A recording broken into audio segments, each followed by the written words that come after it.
why are you playing Jimmy? See, white people, y'all can't hear Jimmy. Jimi Hendrix did not have a white rhythm section. You cannot hear Jimmy.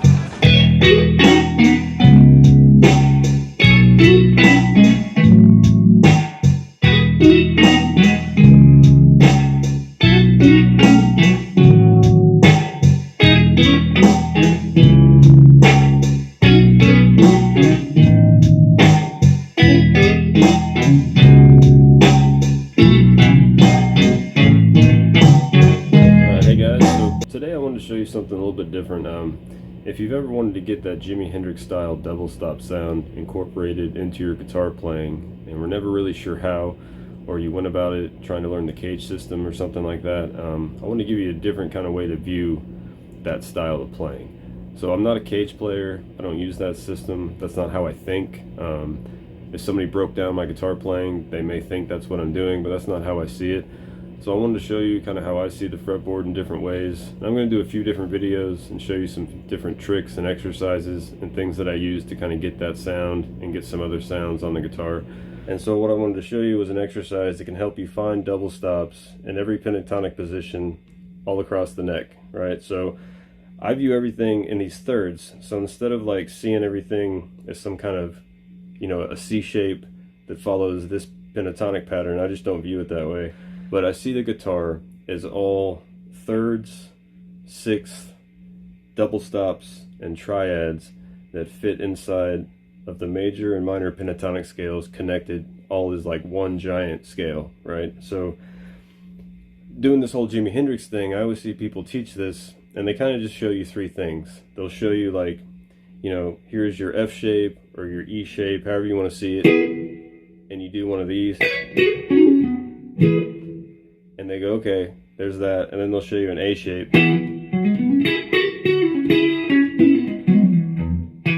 Okay, and then they'll show you, oh, there's a shape in your third position of your BB box. And voila, you're Jimi Hendrix now. Like, there's so much more to it than that. So I see everything like as thirds walking down. So if we have E major here, right, and with those same thirds, you can take this and you can hammer onto them. And that's really what Jimmy does in Wind Cries Mary, right? You have, and that's all he's doing is hammering onto those thirds. So you can take these, you can hammer onto them like we just did, but there's also triads inside of those, right? So this third right here, this is actually going to be A major, and then we have this third right here, B major, then this third, we're going to have A major, okay, then when we go here we have E major, and when we get here, you can play D major, or you can play D7, which sounds better, right, resolving into your E. You know, how many times you heard that? So it's a cool way to, anyway, that's kind of the basis of where all this comes from, and the way I see all this stuff is between that and the triads, and then also aligning the sixth in there, right? So you'll have like a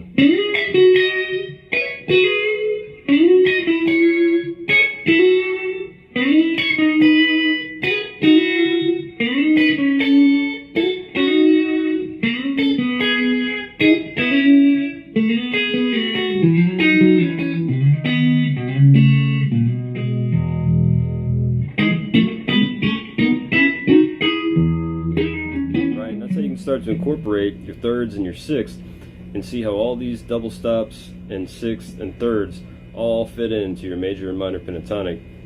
You can start seeing how they walk up and down vertically throughout each one of your pentatonic positions, through your major scale, through your major and minor pentatonic scale. They're all right there, right? And so if you start getting into just seeing 5 shapes, you're going to get boxed into only seeing it that way. The same way you get boxed into the minor pentatonic scale, and you end up having to learn it vertically on each pair of strings so you can walk it up and down the neck, right?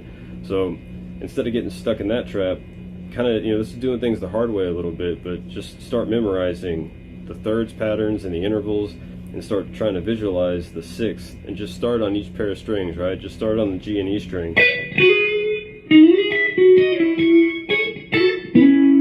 And just see where they they fall, and just start experimenting, and then it just takes time to add it into your vocabulary. And once you do that, you can start adding in all these double stops in between chords. You know, you can walk up. You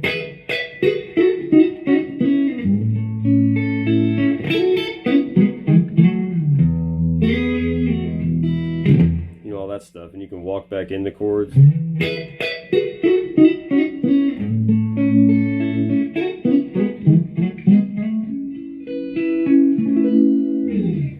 Possibilities are endless. This is just the way I see the fretboard. I don't have a name or a system for it, but it works, right? So then you can start seeing how you can mix in all these double stops inside of your licks, like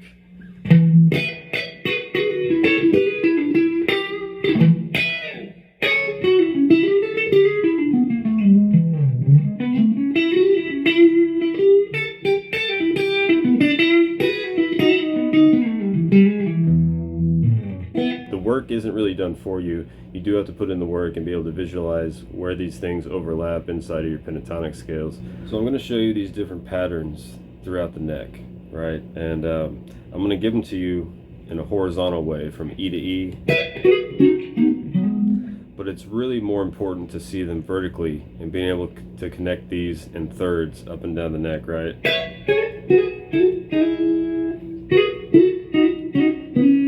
That's really the goal, because that way you can, when you're soloing and you're trying to work up and down the neck, which is what we normally do, right? You can start seeing all these double stop patterns inside of your major and minor pentatonic scales, and you can start to add these into your pentatonic licks that you already play and just kind of explore, right? All right, so let's get into the exercise. So I view these as, they're all going to be major double stops, but I kind of view them as different pentatonic positions. Some I see as minor, some I see as major. So kind of just whatever your brain wants to do, right? So we're going to start out, this is, you can look at this as your first position of E minor or your second position of E major pentatonic, however you want to visualize it. But we're just going to bar B and E on 12, and we're going to hammer on to 14 on the B string. You can make this an exercise and kind of kill two birds with one stone. If you want to hybrid pick it, you can hybrid pick it too. I think it just has more of a punchiness when you use your pick. But you can hybrid pick it too if you want to get, you know, more bang for your buck with an exercise. So after you have that B and E bar on 12, hammer on to 14 on B, hit them together. Then you're going to have 11 on G, 12 on B, hit those together, hammer on to 13 on G. And then we're going to hammer on a bar D and G on 11. Hammer on to 13 on D. Then we're going to bar 13 on A and D, hammer on to 14 on A. Okay, then the final one, we're going to bar 14 on E and A, and then hammer on to the low E on 16. Okay, so that first pattern in your first box you have. It's important to learn them on each pair of strings. Every time I see this taught, people always stop on the G string and just kind of leave it at that, right? So it's important to walk these all the way down so you can see them all the way across the fretboard. Okay, so then we go into what I see as the first major pentatonic position. So we'll have, we kind of mix, we kind of go back and forth between positions, and we combine them to be able to walk down all these major double stops. So the second one, you're going to bar B and E on 9, hammer on to 10 on B. And then the second pattern, you have G on 9, 10 on B, hit those together, hammer on 11 on G. Then we're going to bar D and G on 9, hammer on to 11 on D. We're going to bar 11 on A and D, hammer on to 12 on A. Okay, and the last one, we're going to have E and A barred on 12, hammer on to 14 on the low E. Alright, so all those together you'd have. Okay, so your first two.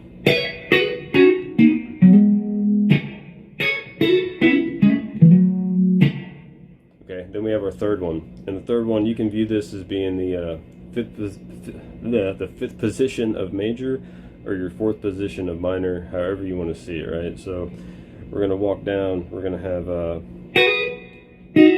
I really just see this more as being the fifth position of major.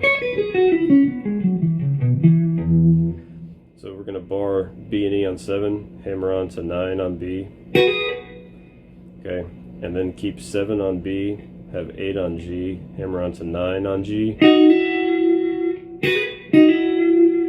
okay, and then from here, then we're going to have 7 on D, 8 on G, hit those together, hammer on to 9 on D,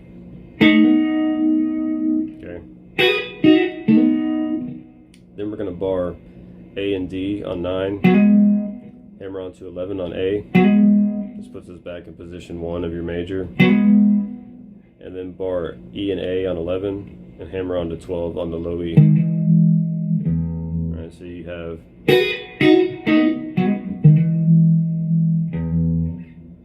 okay, so then we go down again, and this way you can view this one also as your fourth position of major or your third position of E minor, however you want to see it. We're going to bar B and E on a 5, hammer on to 7 on B. Then we're going to walk up. We're going to have 6 on G, 7 on B, hit those together, hammer on to 8 on G. And from here, we're going to bar D and G on 6, hammer on to 7 on D. Then we're going to go up, we're going to bar A and D on 7, hit those together, hammer on to 9 on the A string. Then go up, bar E and A on 9, hammer on to 11 on the low E. Alright, so that whole thing you have. Alright, then we go down again. And this is where you would start seeing people talk about the C shape, which is really, in my opinion, just one shape, right? Like, you have your C and your D all out of here. So like, to me, Cage is really only 3 chords, because I kind of view the E and G as one giant shape and the C and D as one giant shape, but that's just my own backwards brain seeing stuff. So anyway, that's where people would say this comes out of, and then we would have but if you limit yourself to that, you're not going to see everything else around it. It's just kind of limiting to me. So anyway, you're going to bar B and E on 4, hammer on to 5 on B, then have G on 4, B on 5, hammer on to 6 on G, then bar D and G on the 4th fret, hammer on to 6 on D, and then we're going to go up, we're going to hit bar A and D on 6, hammer on to 7 on A, and we'll finish it by going bar E and A on 7, hammer on to 9 on the low E,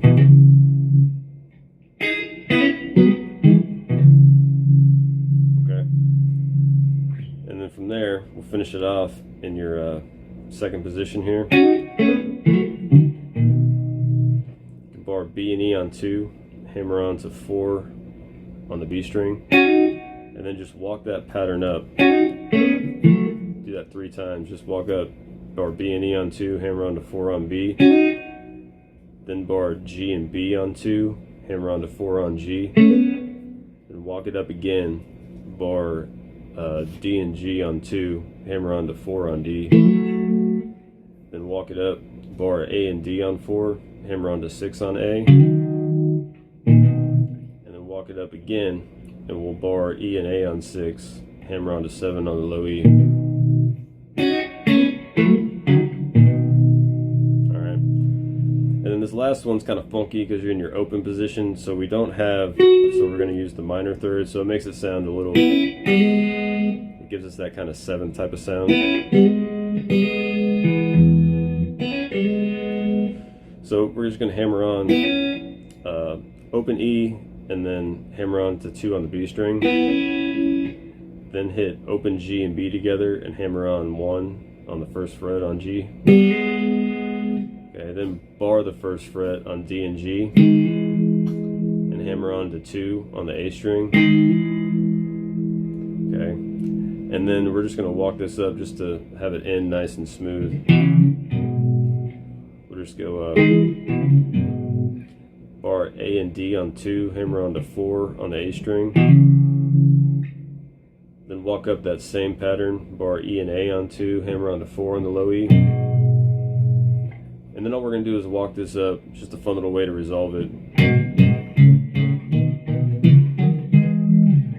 Again, just doing the Wind Cries Mary type of thing. So we just bar 2nd fret E and A, hammer on the 4 on the low E. And then bar 4th fret E and A, hammer on the 5 on the low E.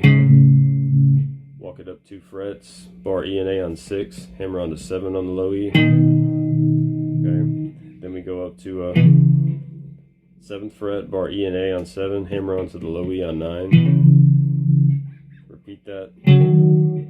Bar E and A on 9, hammer on to 11 on E. And then bar 11 on E and A, hammer onto your root, low E on the 12th fret. Alright, so you'd have.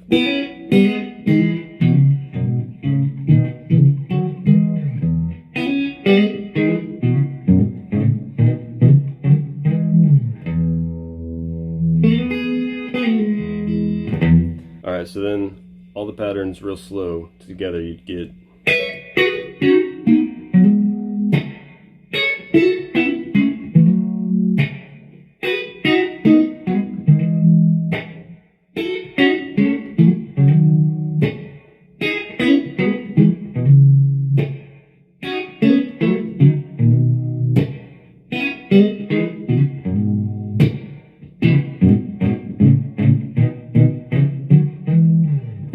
Alright, so that's it. Now the work begins. So there's still a lot of work on your part. You just got to memorize all these patterns, see how they fit inside of your pentatonic positions, and then just start to visualize all that so you can do this in any key. If I can give you any advice, man, that's it. Just put in as much time as you can, and you just have to love it and just keep at it over and over again. It's frustrating as hell, man.